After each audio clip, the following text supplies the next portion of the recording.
오늘 말씀의 제목, 아마 제가 지금까지 설교 제목 중에서 제일 긴데요. 이 설교 제목만 잘 이해해도 여러분의 큰 은혜가 있을 줄 믿습니다. 우리 같이 한번 읽어보겠습니다.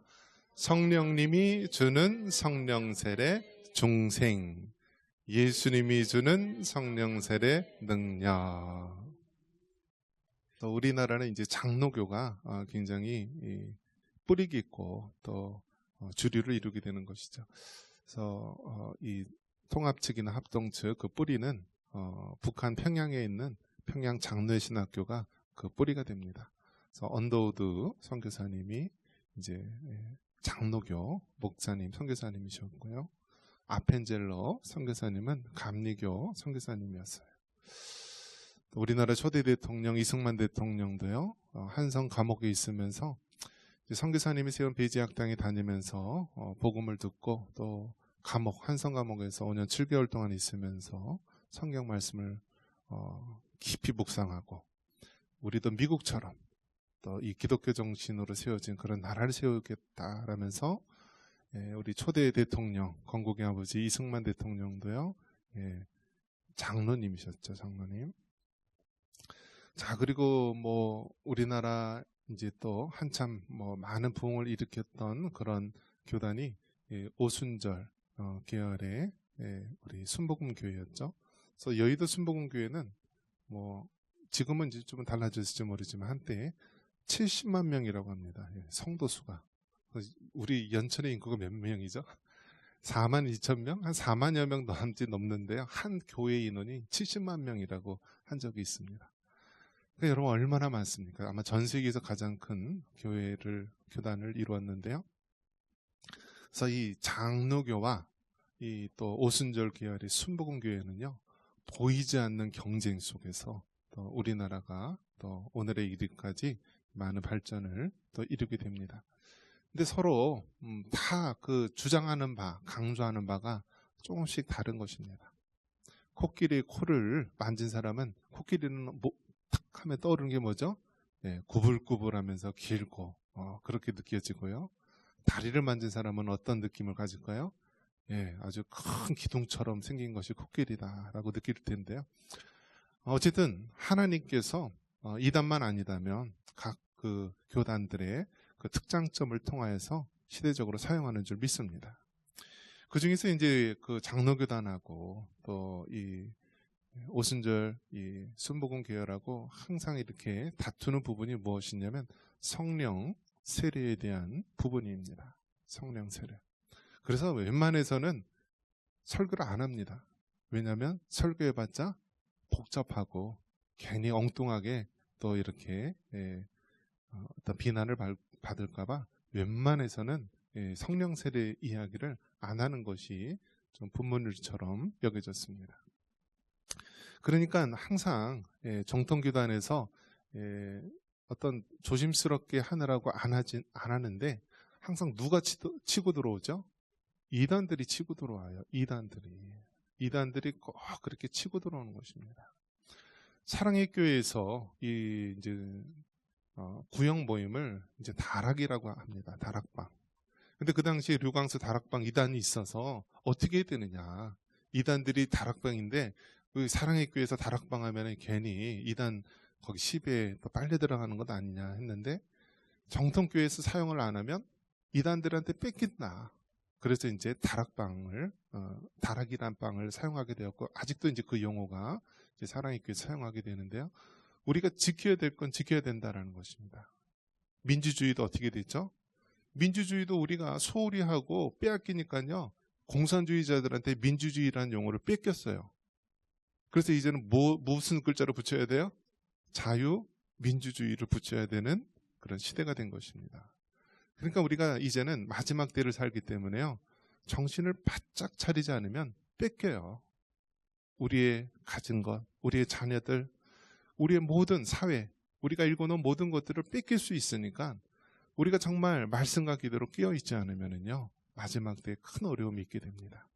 그런 면에서 여러분, 오늘 이 말씀, 이 성령 세례에 대한 부분을 우리가 잘 깨닫고 이해하고 하나님께서 그 은혜와 능력을 여러분이 꼭 소유할 수 있기를 주님의 이름으로 축원합니다.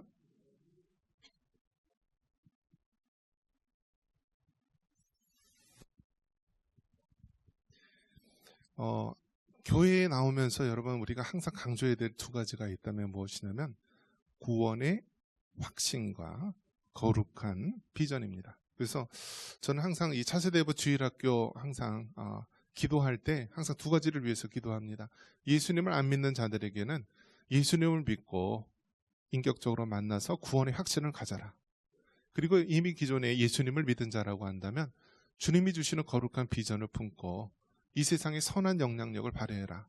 그래서 구원의 확신과 거룩한 비전이 항상 제가 강조하는 그러한 바입니다. 우리 신앙생활 어른들도 마찬가지입니다. 어른들도 교회에 나올 때요. 가장 중요한 것이 무엇입니까? 천국 가는 거 아닙니까? 구원받는 거 아닙니까, 여러분? 우리나라가 전 세계적으로 자살률이 높고요. 특별히 남자가 자살률이 높을까요? 여자가 자살률이 높을까요? 남자가 강한 것 같지만은요, 별거 아니에요. 남자가 자살률이 높아요. 남자가 오래 살까요? 여자가 오래 살까요? 여자가 평균 5년, 6년 더 먼저 오래 살더라고요. 그러니까 하나님께서요, 유능승강, 부드러움이 강함을 이끈다고 했는데 여성들이 참 강합니다. 우리가 이제 교회에 올 때 중요한 게 이 구원의 확신 부분인데 나이 들어서 예수님을 믿지 않고 한 70대가 되니까요. 남자들이 희망이 없는 것입니다. 그래서 그렇게 자살률이 높다라고 합니다. 여러분 우리가 나이가 들면은요. 아플 수밖에 없고요. 우리 몸에 자꾸 집이 무너질 수밖에 없어요. 지붕이 내려앉고 기둥이 무너지고. 그런데 우리가 이것을 다시 뒤집어서 생각을 한다면 바로 천국에 우리 하나님 계신 천국에 더 가까이 올 날이 가까웠다 하면서 기뻐해야 되는 것입니다. 이것이 믿는 사람하고 믿지 않는 사람하고 큰 차이입니다. 교회에 올 때 제일 중요한 것이 무엇이냐? 구원의 확신입니다. 그래서 성령님이 주시는 성령 세례는 바로 이 구원과 관련이 된 것입니다. 우리가 이것을 신학적으로 중생이라는 말로 우리가 쓸 수가 있는데요. 중생, born again, 다시 태어나다라는 것입니다. 우리 성경 말씀 사도행전 2장 38절 같이 한번 읽어보겠습니다. 베드로가 이르되 너희가 회개하여 각각 예수 그리스도의 이름으로 세례를 받고 죄 사함을 받으라. 그리하면 성령의 선물을 받으리니. 아멘. 성령님이 주시는 성령 세례는 중생의 세례입니다. 우리가 구원받는 것과 상관이 있는 것입니다. 여러분 우리가 구원을 받는다라고 하는 것은 우리의 의지와 노력으로 되는 것이 아닙니다. 전적인 하나님의 은혜로 우리가 창세전에 우리를 하나님께서 택하셨다고 말씀하고 있는데요. 택함 받은 사람에게 때가 되었을 때 하나님께서 믿음이 들어가게 하시고요. 예수님이 믿어지게 하는 것이고 하나님의 자녀로 되는 줄 믿습니다.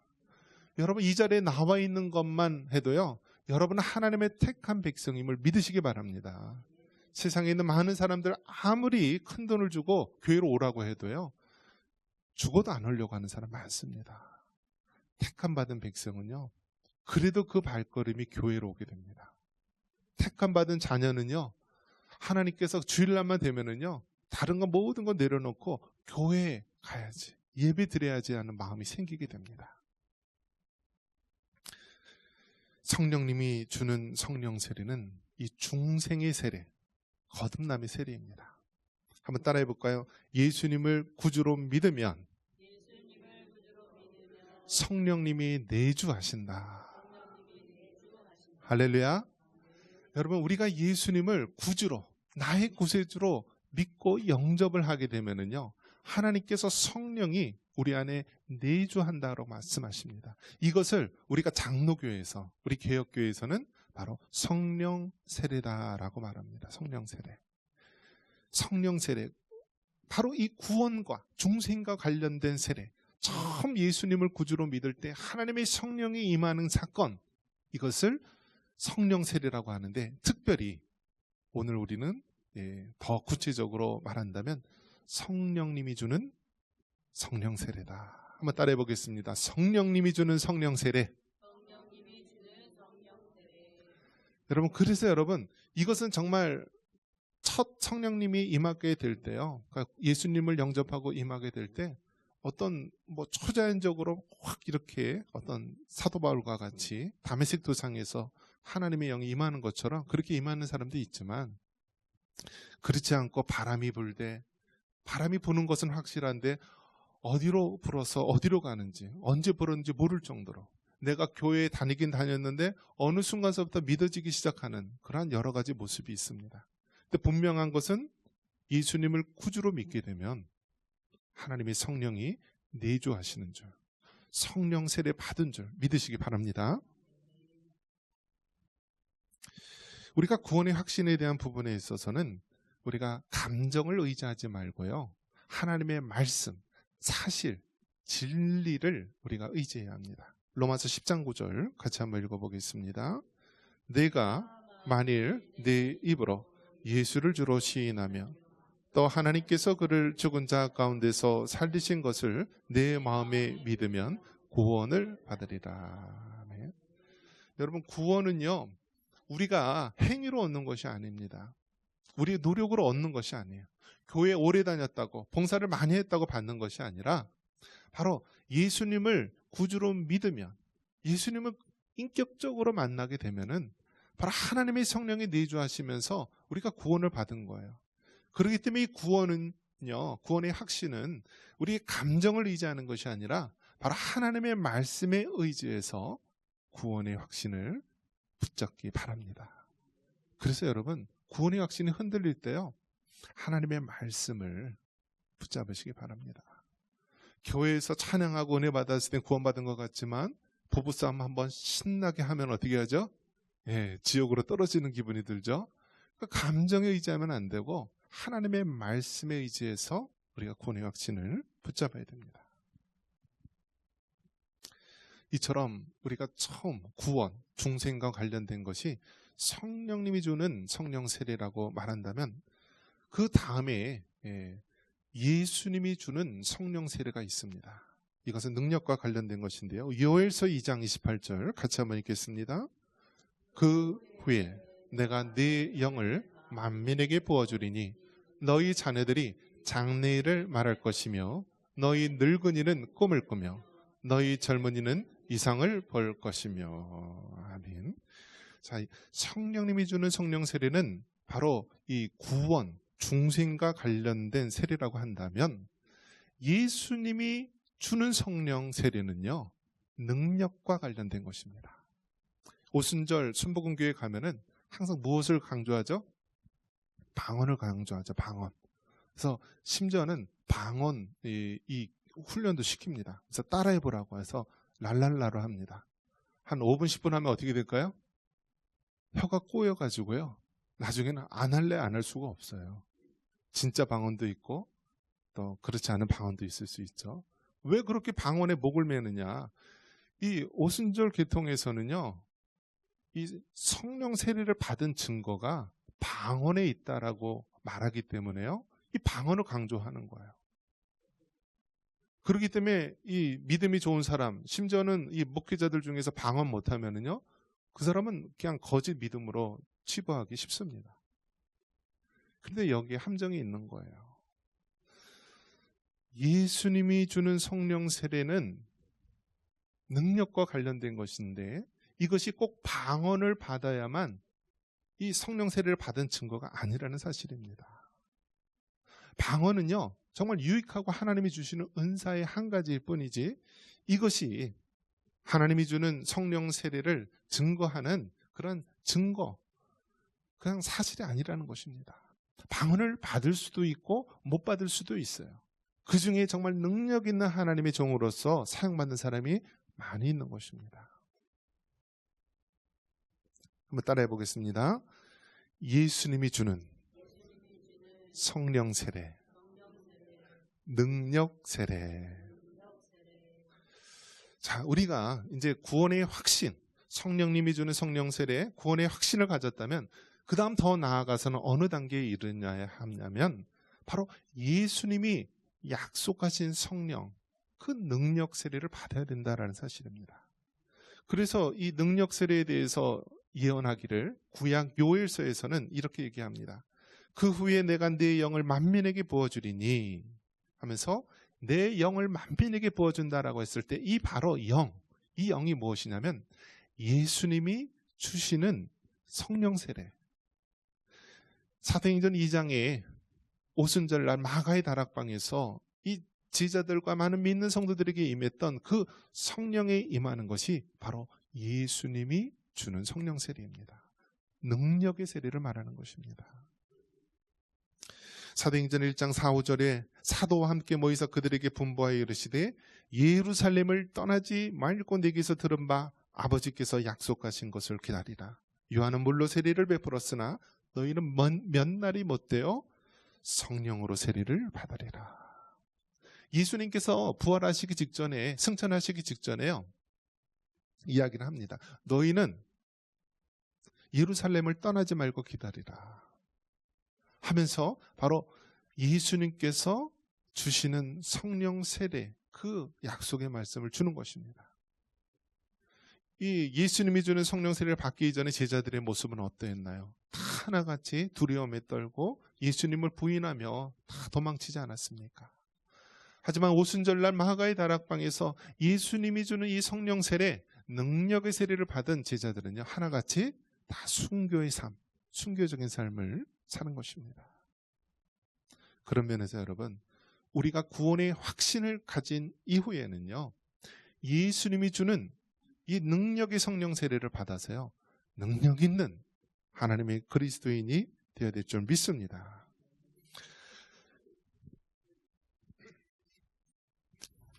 이제는 다 인구의 대다수의 많은 사람들이 고령입니다. 고령.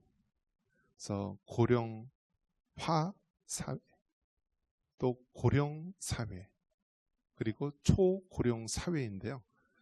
이제 인구의 7%가 되면은 고령화 사회이고요. 그 다음에 이제 뭐 14%. 그래서 지금 현재는 어느 단계까지 왔냐면요, 초고령 사회. 인구의 20%가 65세 이상이다라는 거예요. 그러니까 우리나라 국민 중에 10명 중에 1명은 65세 이상 된 노인이다라는 사실이죠. 그럼 시골은 어떨까요, 여러분? 시골은 이미 진작에 20% 이상이고요.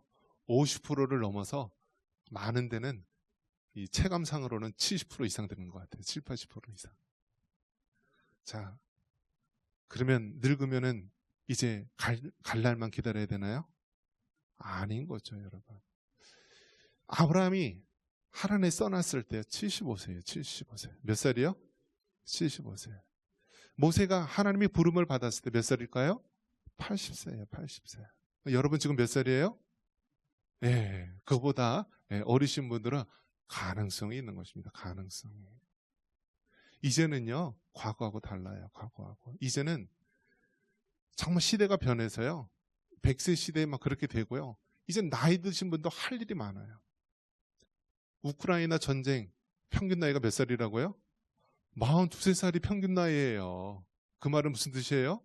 한갑된 노인도 있고요. 더 이상 된 사람도 있다라는 거예요. 우리가 하나님 나라를 위해서는요, 정말 이제는 나이를 넘어서서 하나님의 큰 일을 위해서 우리가 준비해야 되는데, 우리는 그런 생각을 하기 쉽습니다. 내 나이가 몇인데, 이제는 정말 아무것도 소망이 없다라면서 낙심하기가 쉽습니다. 그러나 하나님의 성령을 우리가 힘입으면요, 새 사람이 되는 줄 믿습니다. 능력 있는 하나님의 사람이 되는 줄 믿습니다. 육신적으로 우리가 나약해서 아무것도 할 수 없다라고 했을 때, 하나님의 능력의 그 성령 세례를 받게 되면은요, 우리가 일꾼이 될 수가 있고요, 사명 감당자가 될 수 있는 것입니다.